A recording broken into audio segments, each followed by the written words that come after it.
Hello बच्चों, मैं हूं आपका गुरु सर और आज मैं आपके लिए लेके आया हूं कक्षा 9वीं का बहुत ही महत्वपूर्ण प्रश्न जो आपके तिमाही परीक्षा, अर्धवार्षिक परीक्षा या वार्षिक परीक्षा सभी परीक्षा में लगभग पूछा जाता है। तो जैसे कि आपके ग्रीन बोर्ड में लिखा हुआ है, सिद्ध करे कि x घात a बटा x घात b पूरे घात a प्लस b गुणा x घात b बटा x घात c पूरे घात b प्लस c गुणा x घात c बटा x घात a पूरे घात a plus c plus a और बराबर में दिया हुआ है a। तो बच्चों ये प्रश्न बहुत ही इंपॉर्टेंट है, तो आप इसको जितना ज्यादा हो सके कक्षा 9वीं वाले बच्चों तक पहुंचाइए ताकि उनके लिए भी परीक्षा में मार्क्स करना आसान हो जाए। तो चलिए हम स्टार्ट करते हैं। क्योंकि हमको इसको सिद्ध करना है तो सिद्ध करने के लिए आप पहले एक काम करिएगा, लेफ्ट हैंड साइड लेके चलिएगा और राइट हैंड साइड लेके आइएगा। मतलब हम पहले लेफ्ट हैंड साइड लेके चलेंगे तो सबसे पहला काम हमारा रहेगा लेफ्ट हैंड साइड लेना। तो लेफ्ट हैंड साइड में हमको क्या मिला हुआ है, x घात a बटा x घात b पूरे का घात a प्लस b गुणा x घात b बटा x घात c पूरे घात b प्लस c गुणा x घात c बटा x घात a पूरे का घात c प्लस a। हमने इसका लेफ्ट हैंड साइड लेके चलना शुरू कर दिया।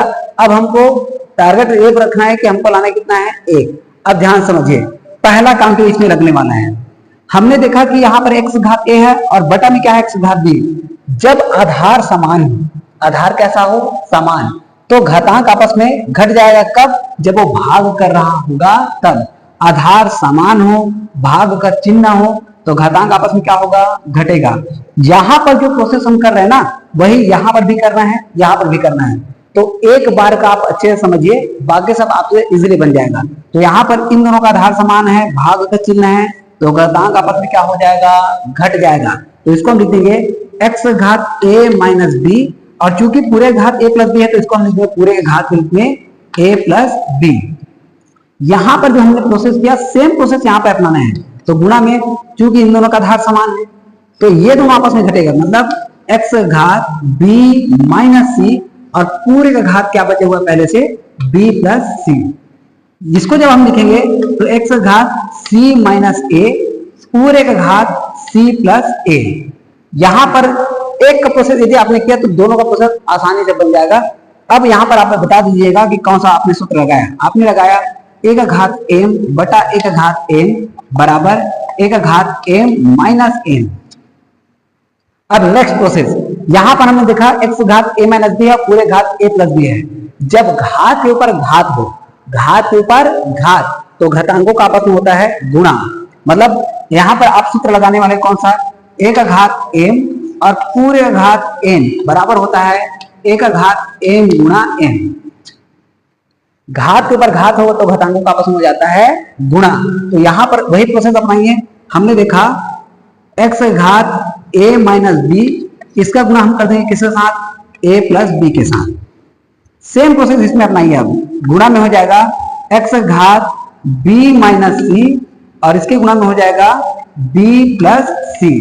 यहां पर आप बताइए क्या होने वाला है, x घात c माइनस a गुणा में हो जाएगा c प्लस a।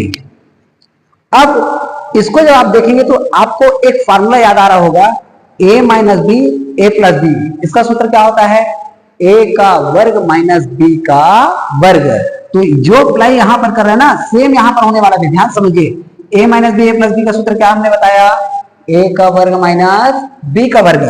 तो यहां पर हम लिख देंगे x घात a का वर्ग माइनस b का वर्ग गुणा, अब यहां पर b और c है तो b माइनस c है, b प्लस c है, तो इसको हम लिख देंगे x घात b का वर्ग माइनस c का वर्ग गुणा में यहां पर c minus a c plus है तो यहां पर क्या लगेगा, x घात c का वर्ग माइनस a का वर्ग। अब फिर से समझिए, यहां पर आधार आपको दिख रहा है बराबर और इसके बीच में कौन सा चिन्ह है, गुणा का। आधार बराबर हो और बीच में गुणा का चिन्ह हो तो घातांक आपस में जुड़ जाता है। यहां पर इन घातांकों को आपस में हमको क्या करना है, जोड़ना है। अब जोड़ने का मतलब ऐसा नहीं है ना कि यहाँ पर जो माइनस है उसको आप प्लस कर देंगे, आपको इन घातांकों के बीच में प्लस लगाना है। तो ध्यान समझिए हम क्या कर रहे हैं, इनका आधार समान है, इसको हमने लिख दिया एक बार। अब इन घातांकों को जोड़ेंगे तो a का वर्ग माइनस b के वर्ग, इसमें जोड़ेंगे किसको, b का वर्ग माइनस c का वर्ग, और इसमें जोड़ देंगे किसको, c का वर्ग माइनस a का वर्ग। मतलब हमने घातांकों को आपस में क्या कर दिया, जोड़ दिया। यहां पर कौन सा सूत्र लगा है उसको बता देते हैं, a का घात m गुणा a का घात n बराबर में हम लिख दिया a का घात m धन n। इनका आधार समान है, घातांक को आपस में क्या करके लिखते हैं, जोड़ कर लिखते हैं। सेम प्रोसेस यहां पर हमने कर दिया। अब देखिए यहां पर a का वर्ग है प्लस में, यहां पर a का वर्ग है माइनस में, यहां पर b का वर्ग है माइनस में, b का वर्ग है प्लस में, c का वर्ग है माइनस में, c का वर्ग है प्लस में। मतलब पूरा घातांक आपस में क्या हो गया, घट गया, और घट गया तो x घात क्या बचा, 0। और आपको पता है ना कि कोई भी राशि का घात 0 हो, कोई भी राशि है उसका घात यदि 0 हो तो उसका मान कितना होता है, उसका मान होता है 1। और ये हमारा क्या है, राइट हैंड साइड, और यही हमको करना था सिद्ध। तो इस तरीके से इस प्रश्न को आप बना सकते हैं। तो इस वीडियो को जितना ज्यादा हो सके 9वीं वाले बच्चों के पास शेयर करिएगा, क्योंकि ये एग्जाम के दृष्टिकोण से बहुत ज्यादा इंपॉर्टेंट है। तो जितना ज्यादा हो सके आप शेयर करिएगा। Thank you.